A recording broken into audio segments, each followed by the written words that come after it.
오늘 우리에게 주신 하나님의 말씀은 사도행전 19장 8절에서 10절 말씀입니다. 바울이 회당에 들어가 석 달 동안 담대히 하나님 나라에 관하여 강론하며 권면하되 어떤 사람들은 마음이 굳어 순종하지 않고 무리 앞에서 이 도를 비방하거늘 바울이 그들을 떠나 제자들을 따로 세우고 두란노 서원에서 날마다 강론하니라. 두해 동안 이같이 하니 아시아에 사는 자는 유대인이나 헬라인이나 다 주의 말씀을 듣더라. 오늘 이 말씀에 많은 은혜 받으시기 바랍니다. 오늘 우리가 함께 읽은 사도행전 19장에서 에베소서의 사역의 특징을 나타내는 중요한 부분을 여러분과 함께 읽었습니다. 8절은 이렇게 시작합니다. 바울이 회당에 들어가 석 달 동안 담대히 하나님의 나라에 관하여 강론하고 권면하니. 바울이 에베소에 가서 행한 일은 어떤 것인가 하면 에베소에 있는 큰 도시이기 때문에 유대인 회당이 있었는데 회당을 찾는 일이었습니다. 회당에 들어갔습니다.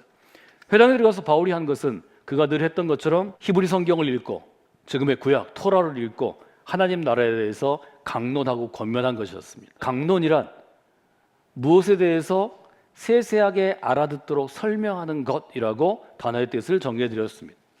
권면하는 것은 좀 다르죠. 강론은 좀 더 객관적으로, 논리적으로, 지성적으로, 이성적으로 설명하는 것이라면 권면하는 것은 내 마음의 신념에 따라, 즉 나의 믿음에 따라 강력하게 권면하는 것입니다. 강력하게 권하는 것입니다. 지금이 예수 그리스도를 믿을 때입니다. 지금이 십자가 앞에 무릎 꿇을 때입니다. 지금의 영혼이 깨어날 때입니다. 이것이 권면입니다. 바울이 이 두 가지를 회당에서 했다는 것입니다.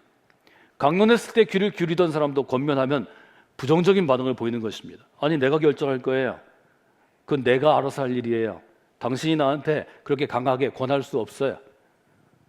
아주 분명하게 반응들이 다른 것을 우리가 구절에서 찾아볼 수 있습니다. 어떤 사람들은 마음이 굳어 순종하지 않고 무리 앞에서 이 도를 비방하거나 이미 마음이 굳었기 때문에 순종하지 않았다는 거죠. 바울이 어떻게 하죠? 바울이 그들을 떠나 제자들을 따로 세우고 두란노 서원에서 날마다 강론하더라. 이 점을 우리가 볼 수 있습니다. 먼저 8절에 담대히라는 단어에 여러분들이 주목하시면 좋을 것 같습니다. 에베소에서 바울이 갖고 있던 복음 전도자로서의 목회자로서의 그의 자세는 담대함이었습니다. 담대히 행했다는 거죠. 그런데 에베소에 오기 전에 고린도에서 그의 상태는 어떠했나요? 고린도전서 2장 1절로부터 5절까지가 중요한데 그 중에 3절에 보면 고린도에 처음 도착했을 때 바울의 모습을 스스로 이렇게 씁니다. 내가 여러분 가운데 거할 때, 여러분과 함께 있을 때 약하고 두려워하고 심히 떨었습니다.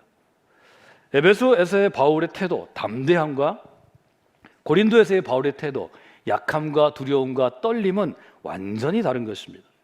왜 이렇게 에베소에서의 바울의 모습과 고린도에서의 바울의 모습이 달랐을까 하는 생각을 우리가 사도행전 17장, 18장, 19장을 읽으면서 반드시 해야 합니다. 첫 번째로 간 도시는 이 세 장만 보면 첫 번째 도시가 에덴입니다. 아덴을 갔을 때 바울은 눈에 보이는 성과를 얻지 못하고 철저하게 실패해서 도망치듯 쫓겨나와야 했습니다. 근데 실제로 바울은 아덴, 지금 우리가 아테네라고 불리는 그리스도의 가장 중심되는 도시에 갔을 때 큰 기대를 가지고 갔습니다. 바울은 아덴에서 놀라운 성령의 역사를 기대했습니다. 아덴에 가서 설교하면, 아덴에 가서 강론하면, 아덴에 가서 믿음을 권하면 수많은 사람들이 예수 그리스도의 제자로 거듭날 것을 아마 그는 기대했던 것 같습니다. 왜냐하면 바울은 철학자로 훈련받은 사람입니다. 바울은 유대교 안에서도 율법학자로 훈련받은 사람입니다. 그렇기 때문에 자기의 지성과 자기의 논리로 충분히 설득할 수 있다고 생각했습니다. 왜냐하면 바울은 철학의 도시로 알려진 곳이고 지금도 마찬가지죠. 바울은 문화의 중심입니다. 바울은 우리가 지금까지 살고 있는 이 세상에 영향을 미치는 위대한 철학자들의 도시였습니다. 시민들이 지성적이었고 문화적인 수준이 높은 것이었습니다. 말하자면 바울이 개인적으로 생각할 때, 바울이 스스로 인간적으로 판단할 때 나하고 수준이 딱 맞는 사람들이었습니다. 고린도는 수준이 맞지 않는 사람들이었습니다. 고린도는 지성적이지 않았습니다. 스스로 교양 있는 체했지만 도덕적으로 타락한 사람들이었습니다. 문화적으로 굉장히 세련된 척했지만 그러나 그런 고급스러운 사람들이 아니었습니다. 그저 돈 좀 벌어서 아주 그저 속된 속물근성에 젖은 사람들이 많았습니다. 바울이 보기에는 고린도는 타락한 도시이고 사라질 도시였습니다. 아덴은 중요한 도시였고 세상을 바꿀 이론의 도시, 이데올로기의 도시였습니다. 바울은 그래서 아덴에 가서 복음을 전할 때 많은 사람들이 반응할 줄 압니다. 철저하게 실패합니다. 사람이 실패하면 어떤 감정을 갖나요? 사람이 실패하면 스스로 아주 깊은 굴을 파고 그 안에 도망가고 싶습니다. 아주 탁월하게 복음 전도자로, 설교자로, 목회자로 훈련되고 자부심이 있던 바울이 아덴에서 실패했을 때 그는 너무 고통스럽고 힘들었을 것입니다.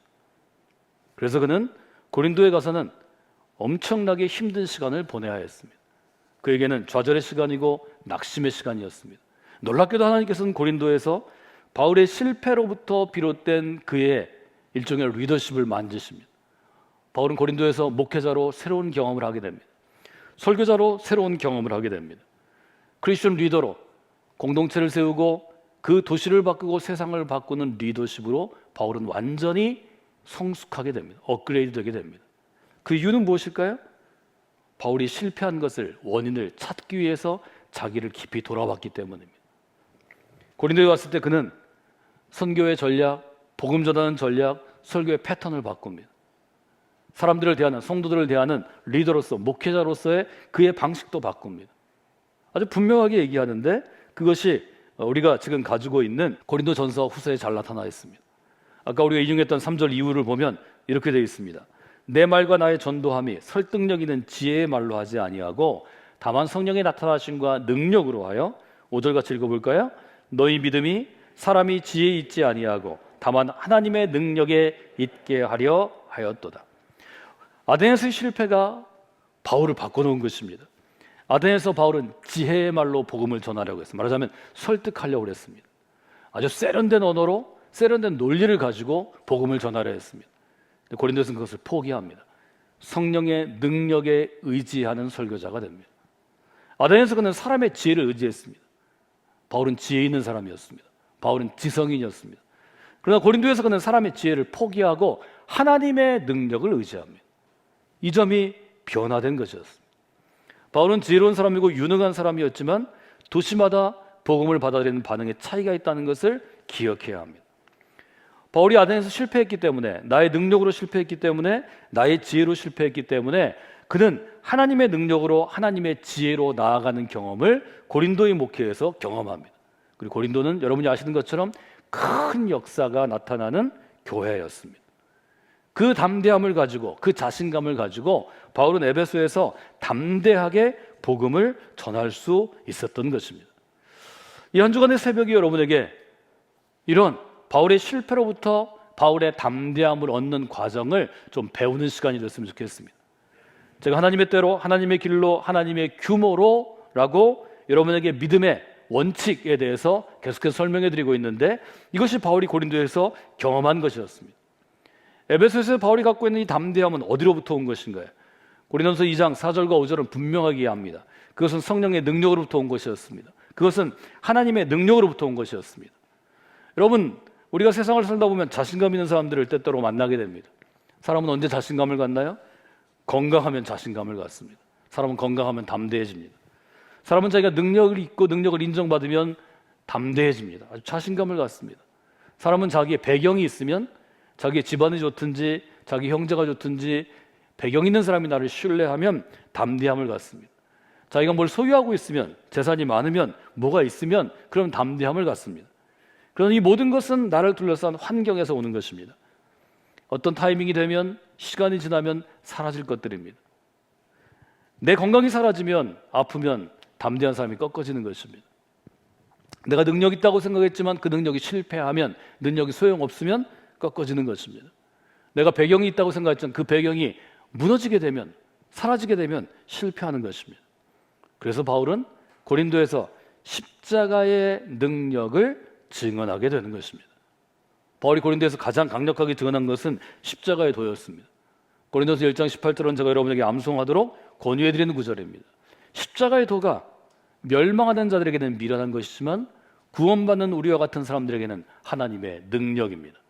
한 문장으로 하면 십자가의 도가 우리에게는 하나님의 능력입니다. 그렇게 고백한 것입니다. 여러분이 그렇게 고백하는 성도들이 되시길 바랍니다. 먼저 여러분이 그렇게 고백하는 부모가 되고 아이들이 자라나면서 자기 인생의 실패, 어떤 실수, 좌절, 낙담 가운데 십자가의 능력이 나의 인생의 능력이 된다고, 토대가 된다고 고백하는 인생이 되도록 기도하셔야 합니다. 여러분, 이 한 주간 이렇게 기도하십시오. 하나님, 우리의 자녀들이 십자가의 능력을 체험케 하여 주시옵소서. 하나님, 우리의 자녀들이 하나님의 능력을 체험함으로 담대함의 옷을 입는 인생을 살아가도록 인도하여 주시옵소서. 여러분, 기도하실 때 하나님께서 그 기도 가운데 응답해 주실 것입니다. 에베소에서 그가 담대함으로 한 일이 또 하나 있습니다. 바로 9절인 것입니다. 회당에서 그가 말씀을 담대함으로 전해도 마음이 굳어서 순종하지 않고 십자가의 도를 비난하는 사람들이 여전히 많이 있었습니다. 바울은 결정해야 했습니다. 계속해서 이렇게 받아들이지 않는 사람들에게 내가 복음을 전할 것인가, 아니면 또 다른 일을 해야 될 것인가. 하나님은 전략적인 굉장히 중요한 지혜를 바울에게 주십니다. 9절에 보면 바울은 세 가지를 합니다. 바울은 그들을 떠나, 첫 번째로 말씀을 받아들이지 않는 사람들을 떠났습니다. 두 번째, 제자들을 따로 세우게 되었습니다. 세 번째, 두란노 서원에서 날마다 강론하니라. 날마다 강론, 즉 훈련하고 가르치는 일을 하게 되었습니다. 이것이 그 유명한 두란노 서원의 사역의 시작이 되었습니다. 바울의 선교 전략 가운데 훈련이 자리 잡게 된 것, 영적 훈련이 자리 잡게 된 것이 바로 이 에베소인데요. 훈련인가 사역인가를 가지고 열심히 있는 그리스도인은 고민하게 되어 있습니다. 저도 아주 오랜 시간 청년 시절에 이것 때문에 문제가 많고 어려움을 많이 겪었습니다. 저는 제 문제를 해결하면서 훈련과 사역에 대해서 이렇게 정리했습니다. 훈련이 없는 사역은 헌신된 그리스도인 제자들을 탈진시킵니다. 많은 사람들이 교회에서 일하다가 탈진돼서 그 교회에서 그저 대면대면한 사람이 되고 나중에 교회를 떠나는 원인이 됩니다. 그것은 사역의 수준에 걸맞는 훈련이 완성되지 않았기 때문입니다. 여러분, 이걸 잘 생각하셔야 합니다. 우리 교회에서는 사역을 먼저 하지 마시고 훈련의 분량을 충분히 채운 다음에 균형을 맞춰서 사역하시는 게 중요합니다. 저는 여러분이 사역하다가 탈진하고 지쳐 쓰러지고 믿음의 길에서 낙오하는 것을 원치 않습니다. 사역을 줄여도 훈련을 철저히 받고 사역을 충분히 하시는 게 중요합니다.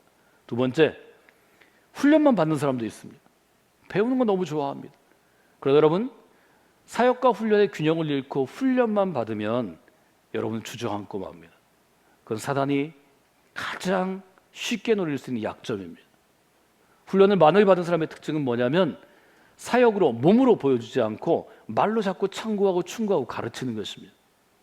여러분, 그것이 교회의 덕이 되지 않습니다.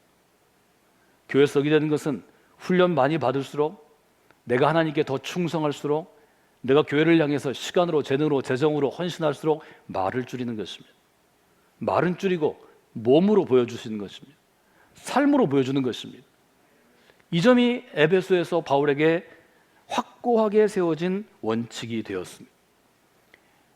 한 주간의 새벽 기도를 갔습니다. 이것이 영적인 훈련입니다. 혹 여러분, 훈련이 부족해서 믿음의 불이 사그라든 분은 믿음의 불을 다시 붙이는 계기가 되기를 원합니다. 여전히 여러분 혼자로도 스스로도 이 지금 어려운 환경 안에서도 믿음의 불을 잘 붙이는 분들은 주변에 그 믿음의 불이 퍼져나갈 수 있도록 하나님께 쓰임받는 시간이 되기를 원합니다. 여러분이 이 시간들을 선용하실 때 하나님께서 복되고 귀한 하나님의 일들을 우리 교회 가운데 행해 주실 것입니다. 여러분에게 모두 복되고 아름다운 한 주간이 되시기를 주님의 이름으로 기대합니다.